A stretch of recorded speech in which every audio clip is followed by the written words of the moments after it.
여기 골머리를 썩고 있는 한 여성이 있습니다. 나 편집장인데 당신 이번이 마지막 기회야. 이번에도 별거 없으면 계약금에 위약금, 항공료, 최저비까지 다 물게 될 거야. 이번엔 똑바로 하라고. 알았어? 소설가 윤희는 참신한 소재를 찾지 못해 생계의 위협을 받고 있었고 때마침 친구 서연으로부터 베트남에서 일어난 무희의 전설 이야기를 듣게 되죠. Không phải, đó là lời nguyền dành cho những kẻ phản bội bạn bè của anh. Phải, đó là lời nguyền của người phản bội tình yêu. 흥미가 생긴 윤희는 소설을 위해 서연이 있는 베트남으로 떠나려고 하는데 친구 성은은 서연을 만나러 가는 것을 반대합니다. 무희의 전설? 그걸로 소설 쓴다고? 생각해봐. 네 책 읽었다면 그년이 좋은 마음으로 널 불렀겠어? 거기까지 내 책이 갔을 리 없어. 너 언제까지 채소만 팔아먹고 살래? 박성은! 왜? 내 말이 틀려? 과연 윤희와 서연 사이에는 무슨 일이 있었던 걸까요? 친구의 만류에도 결국 베트남에 도착한 윤희. 그리고 그녀 앞으로 과거와 분위기가 달라진 친구 서연이 마중을 나오죠. 와줘서 고맙고 베트남에 온 걸 환영한다. 서연은 윤희가 무희의 전설을 잘 알 수 있도록 여러 가지 일들을 도와주기로 합니다. 무희가 억울하게 죽은 장소를 찾아간 두 사람, 그리고 서연으로부터 무희의 죽음과 관련된 사연을 듣게 되죠. 몇백 년 전 베트남 시골에서 무희라는 이름을 가진 소녀가 태어나는데 아름다운 처녀로 성장한 무희는 잘생긴 화가와 사랑에 빠지게 됩니다. 하지만 그 화가는 약혼녀가 있는 인물이었고 끝내 무희의 초상화를 완성시키지 못한 채 그녀의 곁을 떠나게 되죠. 그 사실을 알게 된 화가의 약혼녀는 무희를 미워하기 시작하였고 무희에 대한 유언비어를 퍼뜨리며 주위 사람들을 이용해 무희의 발목까지 부러뜨립니다. 이후 무희 손에 화가가 준 반지가 있는 걸 보고 분노를 참지 못한 그녀는 무희의 얼굴에 염산을 부어버리죠. 얼굴을 잃어버린 무희는 화가에게도 버림받게 되자 음력 15일 보름달이 뜨는 날에 목을 매달고 죽게 됩니다. 원기가 된 무희는 약혼녀를 매일 밤 저주하고 화가는 두려움에 빠진 그녀를 살리기 위해 승려의 도움을 받아 혼령을 불러낸 뒤 초상화 안에 그녀를 가두어 버리죠. 그날 밤 윤희와 서연은 근처 숙소에서 하룻밤을 묵기로 하는데 이때 밖에서 느껴지는 인기척에 윤희는 커튼을 치고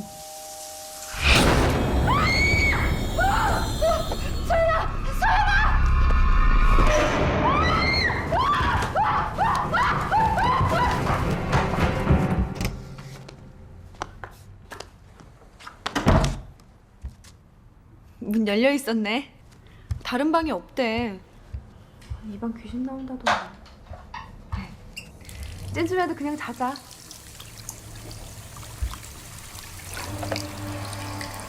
왜 그러고 있어? 서연에게 자신이 겪은 일을 말하려고 하지만 무희의 조사가 중단이 될까봐 말하지 못하죠. 다음날 아침 서연이 살고 있는 개인주택으로 이동하며 당분간 그곳에서 지내기로 하는데 서연은 윤희에게 한 가지 부탁을 합니다. 그쪽은 화실이야. 정리도 안 돼 있고 내 비밀 공간이니까 올라가지 말아줘. 서연은 무희의 전설을 조사하는 또 다른 한 사람, 김 교수에 대해 알려주고 한시가 급한 윤희는 김 교수의 대학교를 찾아갔지만 그의 조교인 비에덱에 김 교수는 현재 행방불명이라는 사실을 전해 듣게 됩니다. 하지만 윤희는 화장실을 핑계로 몰래 김 교수의 방에 들어가고 거기서 무희를 조사한 책을 갖고 나오죠. 무희의 봉인이 어떻게 풀렸는지 알아? 어떻게 된 건데? 때는 2차 대전 막바지였어.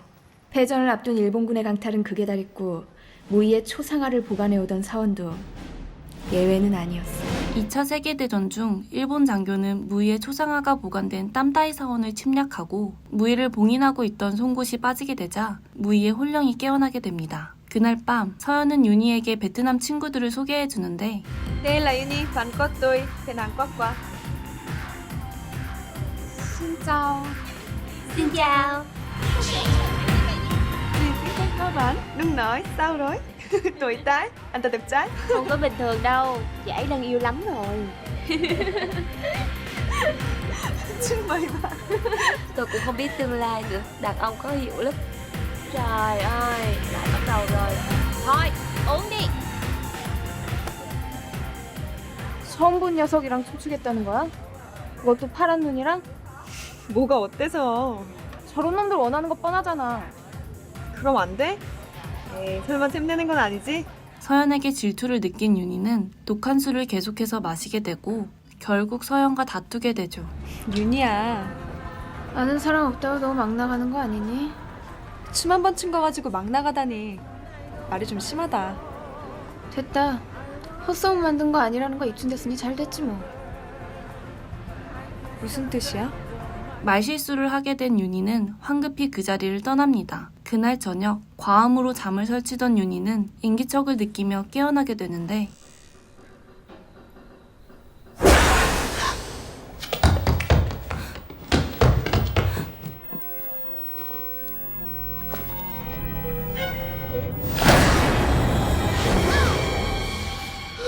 악몽에서 깬 윤희를 간호하고 있는 서연. 그런데 윤희의 몸은 끈으로 속박되어 있었고 서연은 염산을 들고 점점 윤희의 곁으로 다가가고 있었죠.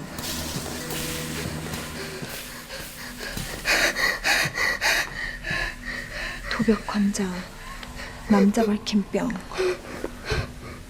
새빨간 거짓말로 내 얘기를 서설렀어? 내 아픔이 어떤 거였는지 네가 알긴 해? 이렇게 된 거 다 너 때문이야. 다 너 때문이야. 또 다른 악몽이었고 윤희는 무희의 전설을 찾는 후로부터 매일 밤 악몽에 시달리고 있었는데 일어났네. 국끓으니까 좀만 기다려. 어젠 내가 미안했어. 소설 쓸 생각에 예민했나 봐. 미안하긴 너 때문에 신나게 놀았는데. 소설은 잘 돼가? 아직 자료가 충분치가 않아서. 왜? 충분한 것 같은데. 충분하긴 요즘은 자극적인 게 먹힌다고. 여기 베트남이잖아. 좀 더 잔인하고 자극적인. 뭐 그런 거 없을까? 뭐가 잔인하고 뭐가 자극적인 건데? 그러니까 인간으로서 도저히 할 수 없는 짓을 하거나 당하는 그렇게 당한 게 아무렇지도 않다는 거야? 네가 당하면? 그때도 지금처럼 말할래? 무희가 겪은 고통이 얼마나 컸을지 상상이라도 해봐야 되는 거 아니야? 서연의 급발진에 당황한 윤희. 너희 같은 부리가 무희를 만드는 거야. 너 같은 사람들 때문에 저주가 생겨난 거라고! 알아? 두 사람의 관계는 더욱 어색해지고 결국 윤희는 홀로 무희의 전설을 조사하기 위해 김 교수의 조교였던 비엣을 찾아갑니다. 너도 무희야? 서연이가 얘기한 거지? 어? 김 교수님도 서연이 때문에 무희에 빠졌잖아. 무희에 대해서 김 교수님보다 서연이가 먼저 알았단 말이야? 어차피 전설인데 누가 먼저 알든 알게 뭐야? 무희에 대해 알고 싶다면 김 교수님 집에 데려다 줄 순 있는데. 비엣과의 약속을 잡고 서연의 집으로 돌아오는데 드레스를 입은 서연을 발견하죠. 친구들 와 있던데 무슨 일 있어?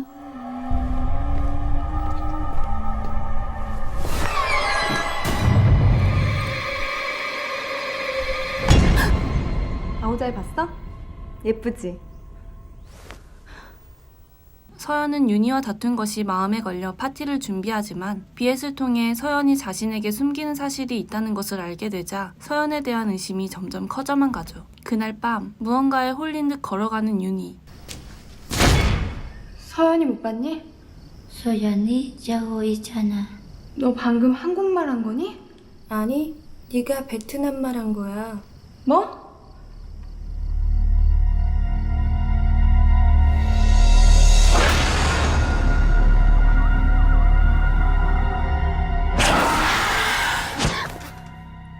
악몽에서 깬 윤희는 비엣과 함께 김 교수의 집으로 향하고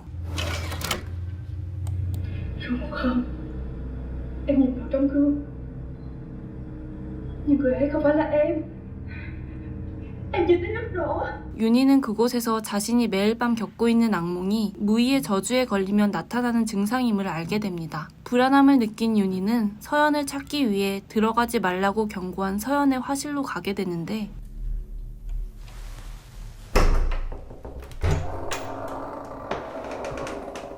그곳에는 서연의 초상화가 그려져 있었고 책상에는 윤희가 서연에 대한 안 좋은 과거 이야기로 썼던 소설책이 놓여 있었죠.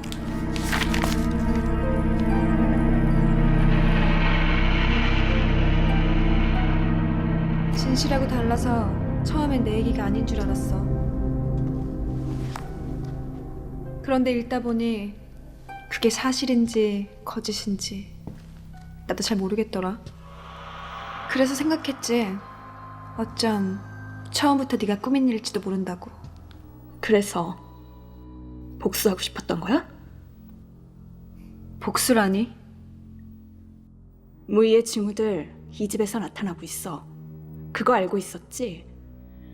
그걸 알면서 소설을 미끼로 날 끌어들였어. 잘못한 게 있으면 용서를 구하든 대가를 치르든. 그게 인생 아닌가? 성은이 말이 맞았어. 널 믿고 여기로 오는 게 아닌데. 내가 바라는 게 그거야.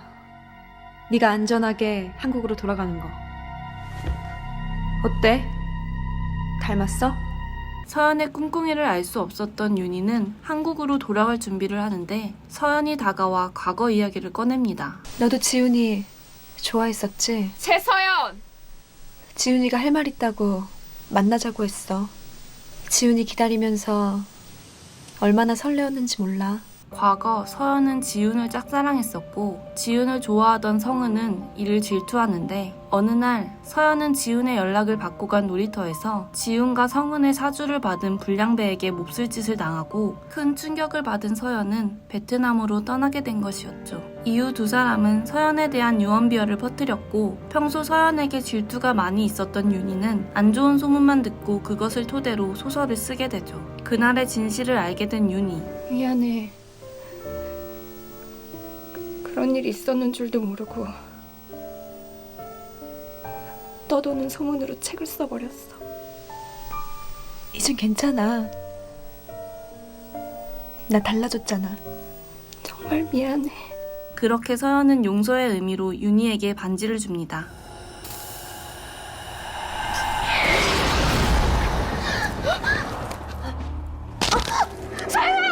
비명을 지르며 고통스러움을 호소하던 서연은 결국 혼수 상태에 빠지게 되고 이런 현상이 무희의 저주와 관련된 것으로 생각한 윤희는 비핵과 함께 무희의 초상화를 보관했었던 땀따이 사원으로 향하게 됩니다. 그리고 그곳에서 무희에 대해 잘 아는 승려를 만나게 되죠.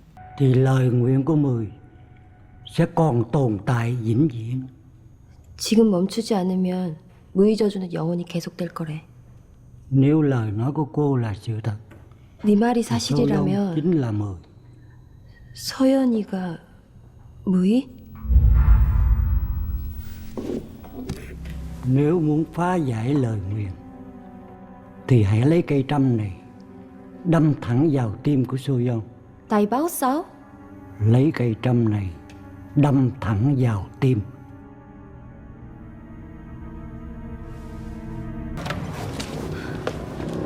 왜 그래? 뭐라 그랬는데 말을 안 해? 가르쳐주면 어쩔 건데? 알아야 뭘 하든지 말든지 할 거 아니야! 이걸로 서연이 심장을 찔러야 한대. 뭐? 서연이 죽여야 무의 저주가 끝난대. 그럴 수 있어? 소설이고 뭐고 한국으로 돌아가. 이게 다 너희를 위하는 거야. 스쿠터를 타고 돌아가던 비엣은 사고를 겪게 되고 무희의 저주로 비엣까지 죽게 되자 윤희는 저주를 봉인하기로 결심합니다. 서연의 집으로 돌아온 윤희는 방구석에 숨겨진 지하 통로를 발견하는데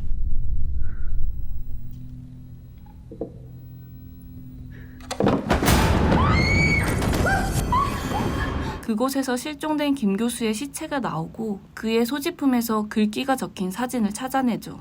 죽음이 저주의 시작이다?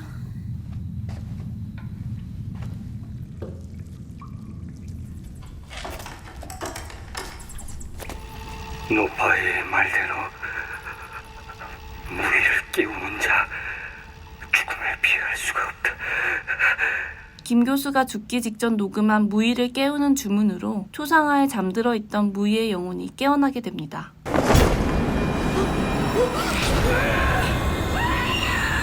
겁에 질린 윤희 앞에 원기에 빙의 된 서연이 나타나죠. 오지 마! 어차피 둘 다 살 순 없어. 네가 살려면 내가 죽어야 해. 생사의 기로에 빠지게 된 윤희. 나겠어. 찔러! 망설임 끝에 서연의 가슴에 송곳을 찔러 넣습니다.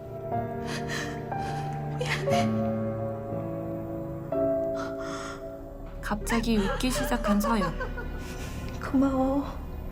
내가 죽어야 저주가 시작되거든. 사실 서연이 모두에게 복수하기 위해 꾸민 일이었고 자신의 죽음으로 무희를 대신해 초상화에 봉인되죠. 그렇게 무희의 원기는 윤희의 몸을 빼앗아가고 진정한 서연의 복수와 무희의 저주가 시작됩니다. 무희의 영혼이 된 윤희는 한국에 돌아가 음력 15일이 되던 밤 성은과 지윤을 찾아가죠.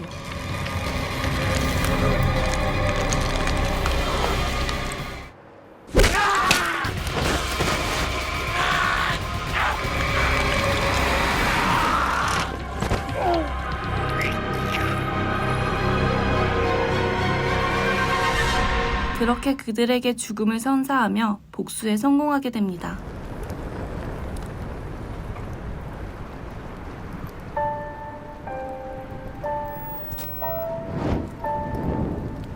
(2007년) 개봉한 조한, 차일현 주연의 영화 무희였습니다.